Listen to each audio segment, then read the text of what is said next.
Jadi poin sangat tajam, mudah-mudahan ini bagian dari awal semua pihak ya terkait, terutama kepolisian ya, untuk segera bertindak. Karena ini momentum, Beb. Momentum apa? Polisi kan sekarang bagaimana harus mereformasi diri. Nah ini. Benar. Jadi kalau mau reformasi, jangan hanya kata-kata. Harus dengan tindakan tegas, mengulang penyidikan ini, sehingga kabut tebal yang menutupi misteri kematian diplomat muda ini bisa diungkap secara jelas. Kemarin kan Kapolri dan Wakapolri sudah mengundang sejumlah aktivis untuk memberikan masukan langsung, otokritik langsung. Itu bagus. Itu bagus sekali. Kita angkat topi lah ya buat ini jarang-jarang loh. Jarang-jarang. Mereka meminta ayo kritik kita untuk membangun reformasi baru Polri. Ini ujian pertama. Ini ujian pertama. Pak Kapolri, ini ujian pertama.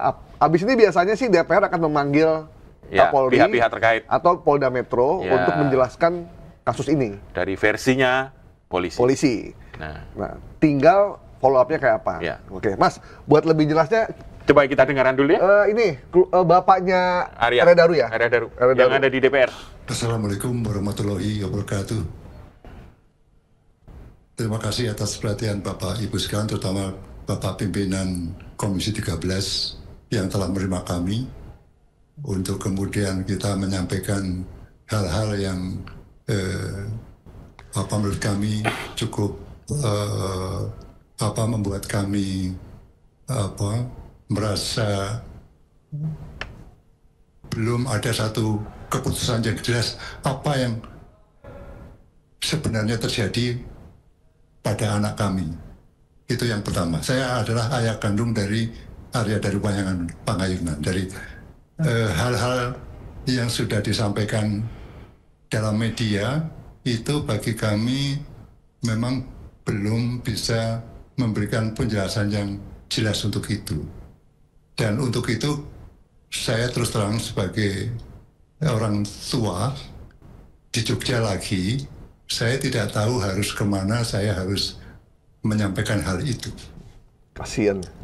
Nah, untuk itulah kemudian saya juga tidak tahu, kemudian mungkin ada arahan dari Allah Subhanahu wa Ta'ala, Tuhan yang Maha Kuasa, kemudian ada yang mengenalkan kami dengan seorang penasihat hukum, yang kemudian saya bisa menceritakan itu, yang kemudian bagaimana perasaan keluarga dengan apa yang terjadi pada anak kami dan bagaimana penyampaian dari pihak penyidik pada waktu itu belum bisa menenangkan kami, terus terang saja. Meskipun saya juga menghargai dari pihak-pihak yang terkait tentunya sudah bekerja keras, tetapi bagi kami itu juga belum membuat kami merasa jelas dengan apa sebetulnya yang terjadi pada anak kami. Untuklah itu kami menceritakan kepada penasihat hukum, dan mungkin penasihat hukum bisa menjelaskan lebih baik lagi, karena saya mungkin terlalu emosional kalau harus menjelaskan apa kegelisahan kami dan seterusnya. Terima kasih Bapak Pimpinan Sidang. Oke, stop dulu. Mas, ayah Arya Daru ini, menurut info dari tim kita yang ke sana itu, dia ini seorang terdidik. Tidak pernah berurusan dengan polisi, dengan masalah, karena dia keluarga yang biasa-biasa saja, sederhana, tapi berpendidikan. Dan Arya Daru inilah anak tunggal, setelah 3 kali istrinya keguguran. Jadi ini anak yang dinanti-nantikan. Betul. Makanya namanya Pangayunan tuh dalam ayunan pangkuan orang tua. Merinding saya nih. Karena dia anak tunggal, itu benar-benar jadi anak harapan keluarga. Dan saking cintanya Arya Daru sama keluarganya, dia nyiapin paspor, bukan cuma untuk istri dan anaknya, untuk ke Finlandia, tapi juga menyiapkan untuk bapak dan ibunya. Sehingga ketika peristiwa ini terjadi, itu bapaknya tuh benar-benar shock, dan ibunya kan lagi sakit keras. Jadi bayangkan ya, Mas, kita punya anak tunggal, kitanya udah tua, harapan kita satu-satunya, istri kita sedang sakit, tiba-tiba anak kita diambil, meninggal, terus dia merasa ada yang tidak adil dalam hasil penyidikan yang penyebab anaknya meninggal. Kita sebagai orang tua juga nggak bisa terima. Kita aja begitu kejadian itu muncul terus disimpulkan itu bunuh diri. Bukan bunuh diri ya, bahasanya memang. Bahasanya bukan bunuh diri, tapi tidak melibatkan pihak lain. Tidak ada pihak lain yang terlibat. Kita itu juga meragukan. Ini gimana orang bisa melakukan itu sendirian dengan lakban yang seperti itu? Itu logika umum aja berpikir bagaimana dia bisa mengakhiri hidup dengan begitu. Jadi itu satu. Yang kedua, latar belakang. Latar belakang jelas tadi. Bapaknya adalah keluarga terdidik yang sangat mengharapkan anaknya menjadi anak yang baik, yang berprestasi, dan itu benar.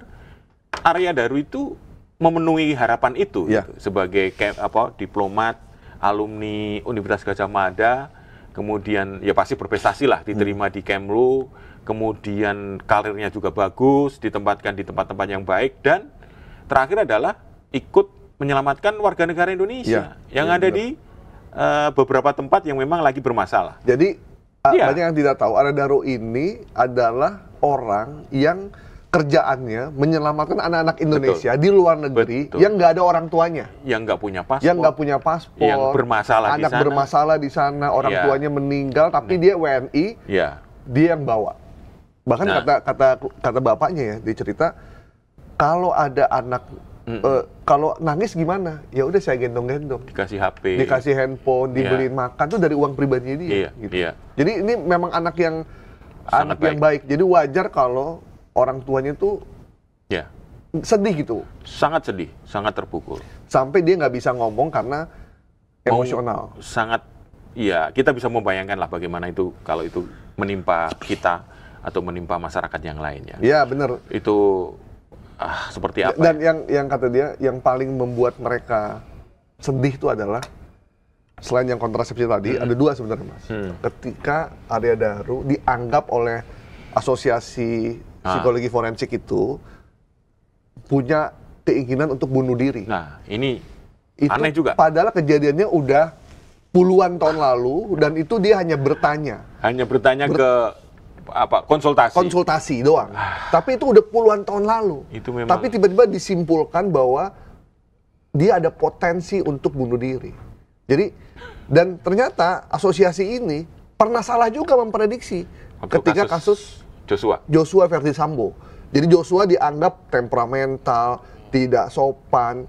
Begitu di pengadilan tidak terbukti. Hanya mengiyakan semua apa yang disampaikan oleh tersangka pada waktu itu. Nah, kita sih jangan sampai ini terulang lagi. Betul. Apalagi kesimpulan Komisi 13 itu sangat jelas tadi ya. Ada dugaan besar keterlibatan pihak lain. Karena apa? Karena memang keinginan bunuh diri itu sudah pasti terbantahkan dengan fakta yang disampaikan oleh keluarga, istri. Ya kita mau percaya siapa kalau nggak percaya ayah ibunya sama istrinya ya kan? Mereka udah menyiapkan paspor, menyiapkan tiket untuk berangkat ke Finlandia, bayangkan. Bahkan bapaknya disiapkan untuk berangkat bareng. Dan dia ke mana? Ke Sogo apa sih? Ke Grand Indonesia. Grand Indonesia itu dalam rangka membeli baju buat keperluan ke Finlandia gitu. Betul. Dan ternyata